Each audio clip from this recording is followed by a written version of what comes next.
Hey everyone, in this video, I'm going to show you how to remove a beard from a photo using AI.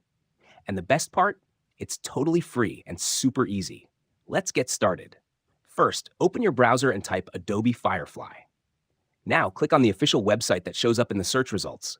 This should be Adobe's official Firefly page. It may take some time to load, so be patient. Once you're on the site, click on Go to Firefly. It takes a few seconds to load, so wait a few seconds.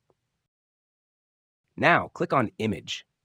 Here, you can see the Generative Fill option. Simply click on it. Now we're in the image editing area. Click on Upload Image and select the photo you want to edit. I'll double-click to upload. The photo is now on the screen, and it's time to select the beard. I'm going to carefully select the entire beard area. Now in the prompt box, type Remove Beard. Then click Generate. And that's it. That's how you can remove a beard from a photo using AI. If you found this video helpful, please consider subscribing and leaving a like. It really helps me keep making more tutorials like this.